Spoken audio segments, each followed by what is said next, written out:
Yang menjadi pertanyaan adalah apakah Indonesia melakukan pembelian itu dengan hutang lagi? Nah ini jadi masalah baru lagi dan hal ini boleh jadi ingin disampaikan oleh masyarakat, ingin disampaikan oleh rakyat. Please Pak Presiden tolong jangan ngutang lagi. Tapi rakyat boleh jadi takut untuk menyampaikan pendapatnya. Halo teman-teman, balik lagi sama saya Rati Effendi, dosen Ilmu Komunikasi Universitas Pasundan Bandung.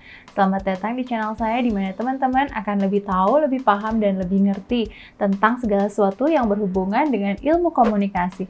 Tentunya dengan cara yang menyenangkan dan pastinya akan bikin teman-teman semua auto ngerti. Nah teman-teman, video-video yang saya buat ini semata-mata bukan cuma buat anak-anak yang lagi belajar ilmu komunikasi aja, tapi untuk seluruh halayak umat manusia di muka bumi ini. Karena selama kita hidup, kita nggak bisa lepas dari yang namanya komunikasi. Nah, sekarang saya mau ngebahas salah satu teori yang famous banget di komunikasi politik, yakni spiral of silence. Kalau misalnya teman-teman denger nih kata-katanya spiral of silence, spiral, keheningan, kebisuan. Oke, pokoknya intinya spiral of silence. Di bahasa Indonesiain letter luck-nya spiral kebisuan, atau dimana ada kebisuan yang tidak tersampaikan. Ya iyalah namanya juga keheningan, ya iyalah namanya juga kebisuan. Dan ini tuh famous banget dalam konsep komunikasi politik. Nah, sekarang kita bahas nih ya makna dari spiral of silence dulu. Tadi saya udah ngomong bahwa spiral of silence itu adalah teori spiral keheningan. Ini digagas oleh Newman pada tahun 1984. Teori ini menjelaskan kenapa dan gimana orang merasa perlu untuk concealing atau menyembunyikan pendapat-pendapatnya, preferensinya, opini yang mereka ingin sampaikan. Jadi mereka tuh punya pandangan, mereka tuh punya pendapat, tapi mereka tuh merasa pendapat-pendapat itu atau pemikiran-pemikiran tersebut tidak layak gitu loh untuk disampaikan. Nah, kenapa nih kok bisa mereka merasa tidak layak untuk menyampaikan pendapat atau opini atau pandangan-pandangan dari diri mereka? Oke, kita bahas ya. Jadi dalam spiral of silence, individu, kelompok, mereka itu merasa takut untuk menentukan. Mereka merasa terisolasi untuk menyampaikan pendapat atau opini secara langsung maupun melalui media. Ada rasa takut yang tadi saya bilang. Nah, ini ada dalam konsep komunikasi politik dan konsep komunikasi massa yang mempengaruhi hampir setiap orang dengan cara yang sama. Dalam hal ini, orang-orang yang tidak terpengaruh dengan spiral of silence disebut orang-orang hardcore atau orang-orang avant-garde. Nah, apa sih orang-orang hardcore, orang-orang avant-garde ini? Mereka adalah orang yang merasa mau nggak mau, pokoknya saya harus menyampaikan pendapat saya. Takut nggak takut, ya pokoknya pendapat, opini, maupun pandangan mereka harus disampaikan. Kayaknya teman-teman udah kebayang ya, kalau misalnya saya ngomongin spiral of silence, contoh-contohnya di realita kita ini seperti apa. Banyak banget kan orang-orang yang punya pendapat. Kayak misalnya teman-teman nih punya pendapat mengenai katanya sekarang COVID-19 vaksinnya udah ditemukan dan katanya vaksinnya gratis. Dan katanya lagi, ini masih katanya, vaksinnya itu dari luar negeri, Indonesia yang beli dan Indonesia membagikan, menggratiskan vaksin tersebut kepada masyarakat. Yang menjadi pertanyaan adalah apakah Indonesia melakukan pembelian itu dengan hutang lagi?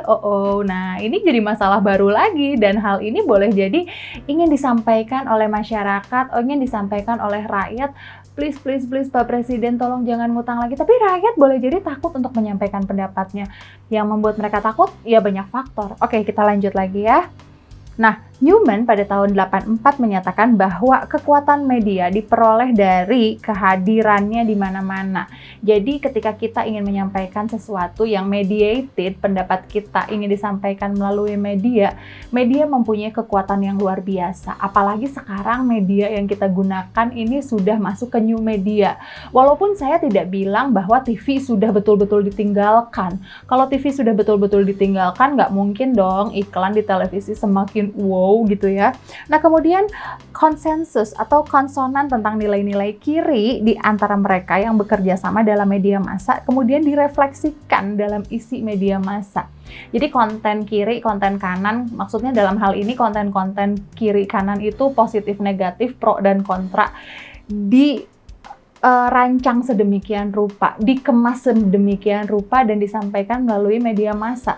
Kita sadar atau nggak sadar bahwa sebetulnya media massa sedang mengkonstruksi kita dengan tatanan-tatanan nilai yang memang ingin disampaikan, boleh jadi dengan agenda yang bekerja sama dengan pemerintah. Nanti kita bakal ngobrolin yang namanya teori kultivasi dalam media massa. Nyambung semuanya. Nah, selain itu, spiral keheningan juga melakukan opini publik sebagai satu proses dan bukan sebagai sesuatu yang statis.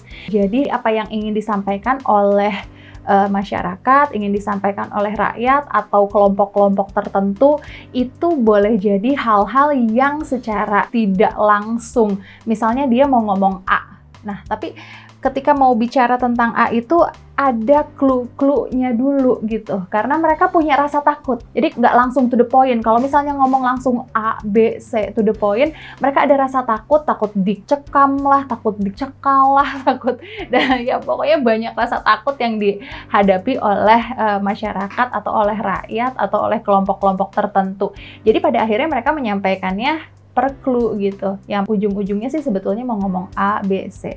Nah kemudian perspektif itu juga memperhatikan dinamika produksi media dengan pembentukan opini publik atau shaping the public opinion. Dalam hal ini disampaikan oleh Glynn MacLeod, juga Kat Salmon dan Klein. Nah jadi mereka membaca dulu pembentukan opini dalam media massa itu seperti apa.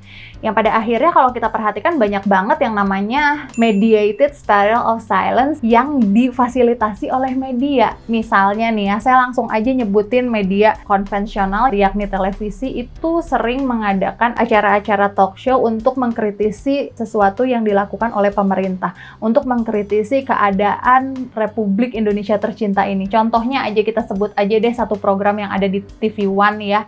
Ini program ini ratingnya bagus banget, iklannya itu ngantri ya. Kita sebut aja ILC. Itu adalah sebuah media, itu adalah sebuah ruang di mana orang-orang berpengaruh, orang-orang yang dianggap capable dipanggil untuk menyampaikan pendapat-pendapat mereka. Televisi dalam hal ini memediasi, televisi dalam hal ini memberikan media untuk orang-orang menyampaikan pendapatnya, sehingga dalam teori spiral of silence itu pendapat termediasi oleh ruang tersebut. Kebayang nggak sampai sini? Mudah-mudahan sih kebayang ya. Oke, lanjut. Banyak studi yang dilakukan memberi dukungan empirik terhadap spiral of silence ini. Dalam evaluasi masalah-masalah yang dihadapi oleh suatu komunitas ya pada tahun 80-an ya, menemukan bahwa orang-orang yang merasa opininya mendapat dukungan mayoritas akan lebih berani mengungkapkan pendapatnya. Nah, ya iyalah ketika kita memiliki pendapat, kemudian kita merasa takut untuk menyampaikan. Lalu apa yang kita lakukan? Tentu saja kita akan mencari dukungan untuk menyampaikan pendapat. Ya nggak sih? Contohnya aja, waktu zaman-zaman kita sekolah atau zaman-zaman kita SD, SMP, SMA, pas kita mau ngomong sesuatu ke guru misalnya, ke dosen misalnya, dosen ini tuh tugasnya banyak banget, yuk kita ngomongnya sama-sama yuk, kalau aku sendiri aku nggak berani. Nah itu contoh sederhananya. Sama halnya ketika kita mengaplikasikan di realita, sama halnya ketika kita mengaplikasikan di komunikasi politik. Makanya ada yang namanya voting ya, ketika orang pengen nyampein pendapat, terus dia merasa, aduh kayaknya pendapat saya ekstrim deh, dia akan mencari dukungan. Untuk apa? Untuk membuat dia lebih berani menyampaikan pendapatnya. Demikian juga orang-orang yang merasa opininya mendapat dukungan di kemudian hari. Jadi gini loh, ketika kita punya pendapat, kita bisa menilai bahwa pendapat ini kayaknya kalau disampaikan sekarang tuh orang-orang nggak akan setuju deh. Kayaknya situasinya lagi panas deh, lagi pelik deh. Even saya minta pendapat orang juga untuk mendukung pendapat saya untuk disampaikan, ini akan menjadi konflik. Pada akhirnya dia punya pandangan bahwa pendapat ini kita sampaikan di momen yang berbeda. Pendapat ini kita sampaikan di momen yang nanti. Jadi intinya gini, ketika kita mau menyampaikan sebuah pendapat, kita memang harus mencari momen yang pas. Nah, inilah yang disebut kelompok avant-garde. Nah, kemudian Glenn dan MacLeod juga pada tahun 85 mengemukakan bahwa persepsi tentang apa yang dicari orang akan mempengaruhi ekspresi opini dan pemungutan suara.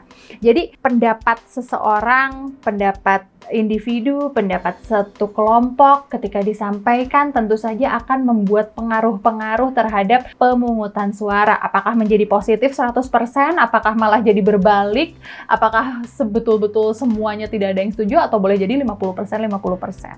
Saya bisa bilang kelompok garis keras dalam hal ini. Kenapa? Karena sekarang situasi pandemi, kita lagi social distancing katanya, kita lagi tidak boleh berkerumun, tapi kelompok hardcore itu tidak memperhatikan hal tersebut. Mereka berkerumun aja. Gimana? Kebayang nggak sih? Oke, semoga teman-teman dalam hal ini udah pada ngerti, tapi nggak masalah kalau misalkan masih bingung, masih pengen nanya, silahkan isi kolom komentar di bawah. Jangan pernah lupa like, share, dan subscribe video-video dari saya. Mari kita sebarkan virus kebaikan ke seluruh dunia supaya kita semua auto ngerti. See you!